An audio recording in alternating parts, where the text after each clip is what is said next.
Hello and welcome back to another video. We had something a little bit different last weekend. We had the Tipperary Truck Show. Shane's family run a haulage company, so we had a good day out, good night out, and yeah, it's mad. I think there was nearly 1,000 trucks in Holy Cross, and yeah, I suppose if anyone's interested, here's a bit of haulage content.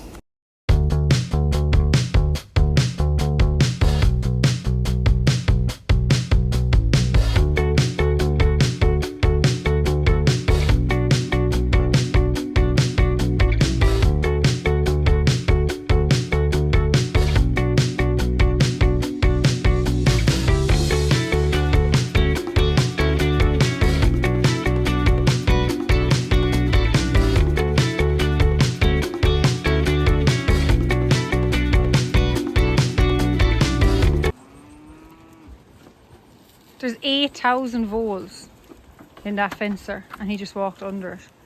And all of these are at the wrong side. Watch this now, look. They just don't give a shit. Fuck's sake. I am just back home here after a very, I suppose, eventful day and night yesterday.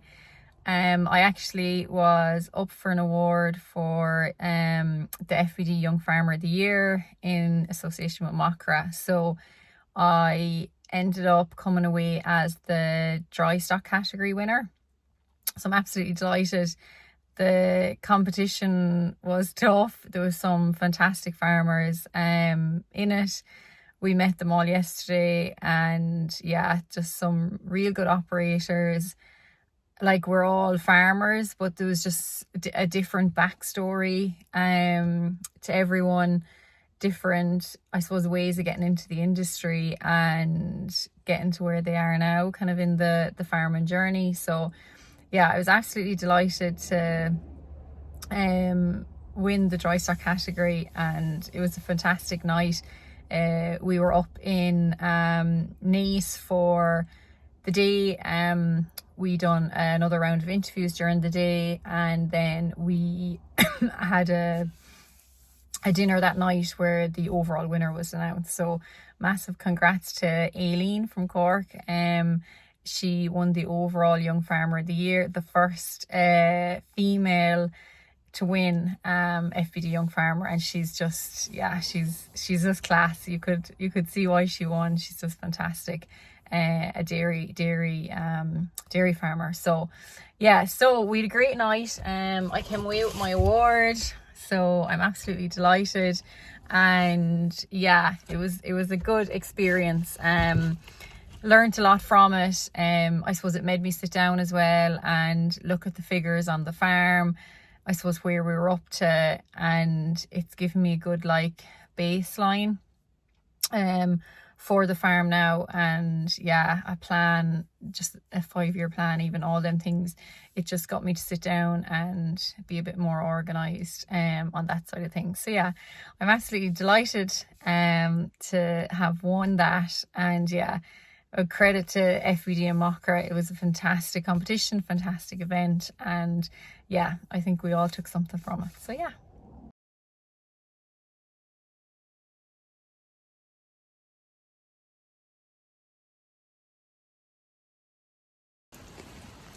I feel like it's just gone very wintry. I think we're paying for the lovely summer we've had and the early spring. It's absolutely miserable.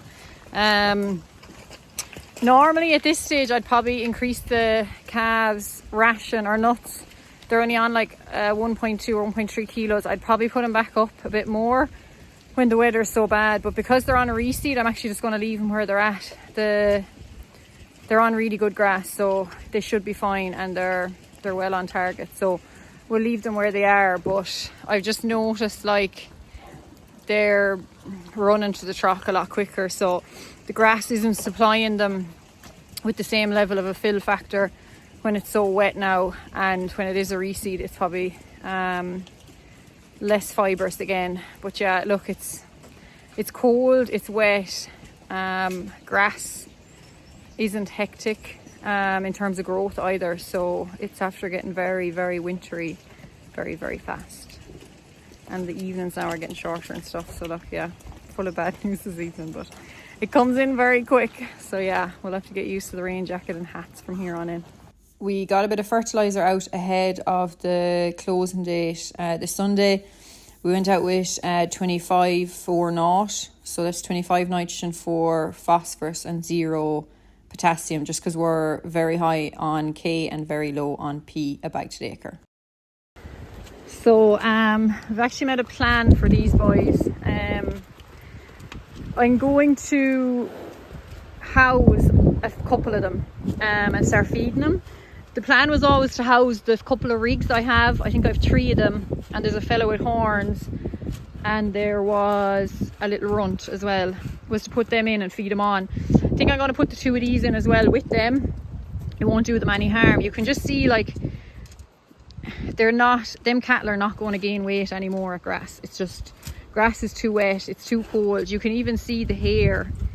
When the hair starts to go like that, especially this fella, it's gone a bit raggedy. He just looks cold and wet in himself. Them cattle are not thriving anymore at grass. And if you're pumping meal into them, now look, they're only getting 5 kilos there now, but if you're putting meal into them and you had a big bundle of them, they're just, it's not paying you. Well, look, I don't think it's paying you for the amount of kilo gain you're going to be getting. So they're as well off in a warm shed, a dry shed with silage in front of them and meal, and they'll do an awful lot better. And I don't know what I'll do with them now. The rest of them I'll definitely feed them on and finish them and just get the ball rolling with them, because I don't really have a spare pen in the shed, so they're going to be taking up a pen that the weanlings will need to go into at some stage. So the sooner I can get them moving, the better. But yeah, I've just noticed a change in them now the last couple of days, and time to put them in. So that's the plan tomorrow, is weigh them, house them and get them fed. So it is Saturday morning and I'm going to get organised now. It's absolutely miserable. It's pissing rain and oh god, wouldn't motivate you too much. So I'm just in the cubicle shed here now. The plan is, with the wet weather, to bring in those bullocks I mentioned yesterday, so the Continentals and the couple of Angus that are that I won't sell. And I'm also going to bring in the the cull cows. I have 5 cull cows, 5 calves with them, and the plan was to start feeding them at grass, just so that the calves would start eating a few nuts before I pull them and wean them off. They'll be weaned earlier than the rest of the calves, just because the cows will be sold before before the rest of them. So yeah, the plan now is, just with the wet weather, is the wet weather has just, I suppose, made that decision for us. Nothing is going to do well at grass with meal at the minute. It's just going to make a mess of everywhere. The calves are even making enough of a mess as it is. So I'm going to bring in the 5 cull cows, the 5 calves, the 2 continental bullocks, and then I think there's maybe 3 or 4 of the Whitehead and Angus bullocks. So they'll all come in here into the cubicles. It's easy because the bales are here in this yard. I don't want to go opening the pit above in the other yard. And it's also right beside the house, so it's easy to throw the meal to them and feed them here. And the tractor and front loader and stuff is here as well. And then I'll be able to let the suckler calves then creep out into the creep area. I'll just bed that down and I can start them on their own nuts then as well, so that when I need to be honest, if the cows are fleshed enough before the main lot of cows need to come in here, I'll kill them, and if they're not, I'll just have to sell them. It literally depends on that. The older cows are fairly well fleshed. Oh God, you can hear the rain. The older cows are fairly well fleshed as it is. It's the younger ones aren't. They're probably a bit lean. So I'll make that decision once they're fed on for a bit, depending on what way this back end comes and at what stage I need this shed for the in-calf suckler cows and their calves. So plan today, get some straw, put it into the creep area, move the tractor out of the way. We actually had a bag of fertilizer brought down to spread on the reseed down here, but I don't know what to do now with the weather being so miserable this weekend. So I'll move that into the other shed. I'll just clean just bits and bobs all here, just left around. So I'll clean all that out. I'll need to move stuff from the front barrier and put out a bale, and then I need to go to Liffey's and get the I can't remember what the name of it is now. It's like turbo mix or something. It's basically the finishing mix, the high maize finisher. So I'll get a bin of that and have that here for them. And yeah, we'll be kind of ready to go then. Plan is to later go up, bring in all the cows and calves, pull away the cull cows, and then do the same with the bullocks above in the other farm and bring them down as well. So yeah, a fun day in the piss and rain. I need to move this out of the way so I can put straw in here, but I've never driven this tractor, and it's the clean tractor that I'm not supposed to be in my wet gear in. Jesus, it's all carpet. Okay.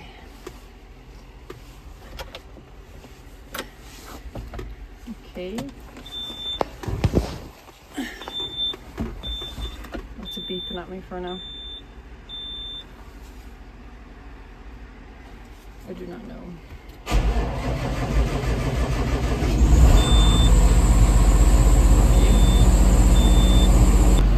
I don't know where the let's say like the 1, 2, 3, 4 are. Or maybe they're them buttons. Maybe we'll just go into B. Shit. Jesus.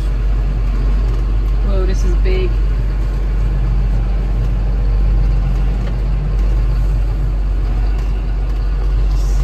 I'm just going to park it so that the fertilizer is under the canopy here. Done. Now I need to roll this out of the way. I don't know how heavy this is.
it kind of ready now.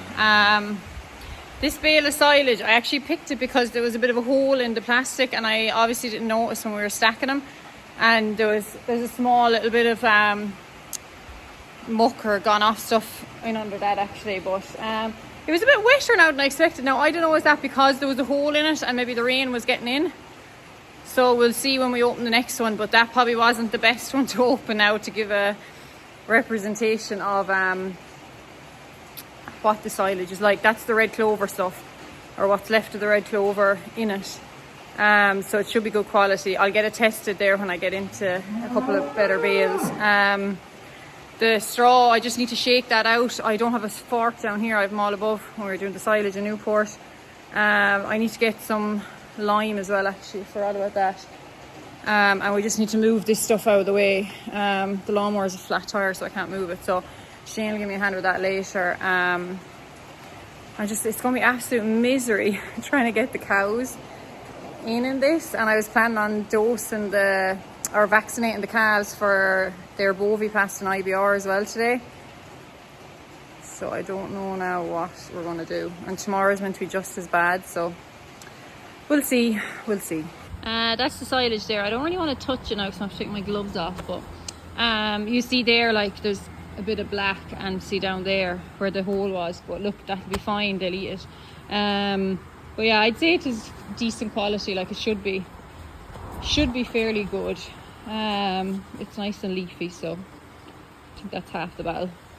Just cleaned out all the troughs as well. It's mad how green they got in such a short space of time. We got very lucky with the weather in the afternoon. We only had 2 or 3 really heavy showers, so we got cracking with the suckler jobs.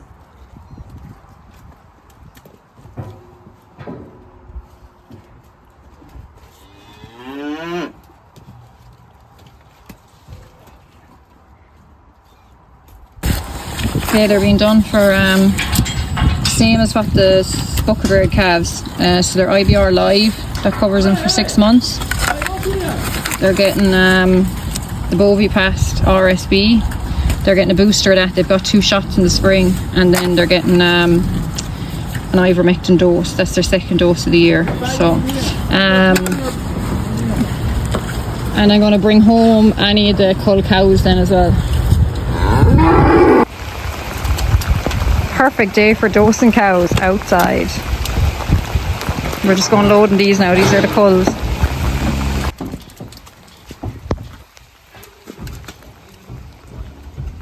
Come on, hop, hop.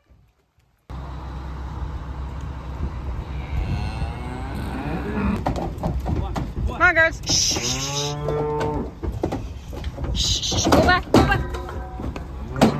Go back. Shh. Come on, girl.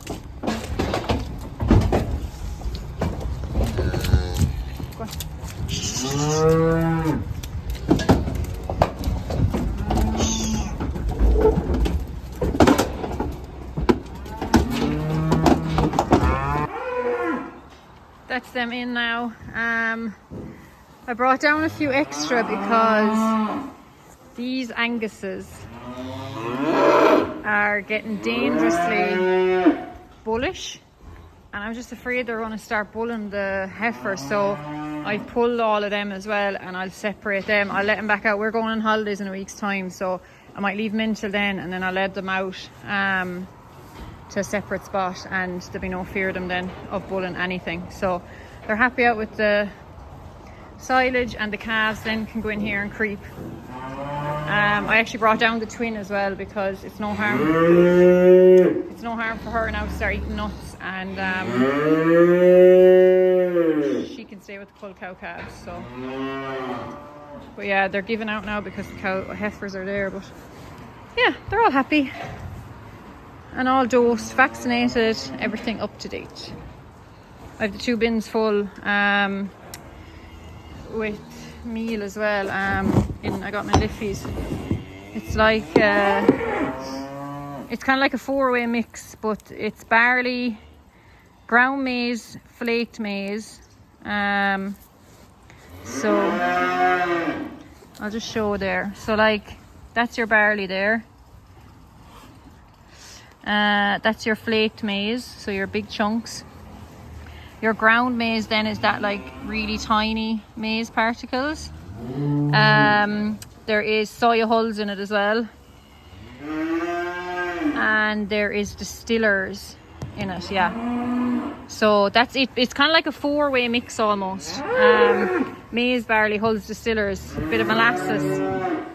And that's the makeup of it. But yeah, it's a nice mix. There's actually a few beans in it as well. I didn't think there was beans actually on the label now, but there must be a small quantity of beans in it. I must check that actually. I didn't think I saw beans on the label. So yeah, that's it. It's a nice mix. All I want is energy. Jesus Christ. All I want is energy to finish them and flesh them up a bit. So it's a 13% protein, and the barley and maize will get them fleshed. So yeah, just 2 bins of that there, and that'll keep them going.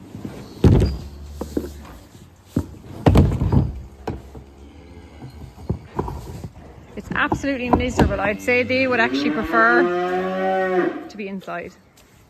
Just for anyone that wants to know how to read a feed label, I worked with Dairy Gold in sales and advisory for 5 years, so this is a big part of the job, and it's great actually to know where a feed label comes from. So I suppose the first thing you're probably looking at is the protein. So CR protein, that stands for crude protein, and that one here is at 13%. This is the finisher ration, so doesn't need high protein. The other important thing then to look at is the composition. So what's actually in your feed. So the list here, so you've got roll barley, ground maize, flaked maize, soya hulls, distillers dried grains, sugarcane molasses, flaked beans. I didn't think they were in it actually, but there is a small bit in it. Rapeseed meal, sunflower seed meal, and Optigest. So a label will start at the highest and work its way down in descending order. So roll barley will be the highest, ground maize, then flaked maize, and so on. So it starts with the highest and ends with the lowest. A feed company doesn't have to tell you what percentage of each is in a meal. So in my opinion, I would think that barley, the 2 maizes, the soya hulls and distillers are probably making up 90 to 95% of this feed. And how you know that is sugarcane molasses is usually in a feed at kind of 2 to 5% inclusion rate. So depending on whether it's a nut or a ration, etc. So anything below sugarcane molasses is included at very small levels. So the flaked beans, there's probably only 2 to 5%, probably only 2% each of these. There's very small quantities. So your flaked beans, your rapeseed meal and your sunflower seed meal. All of these ingredients are top quality. Like the likes of your barley, your maizes, your hulls, your distillers, they're all really good. The only one in this list that I don't like, the dogs now. The only one that I don't like is sunflower seed meal. It's not a good protein product, and it's not a good energy product.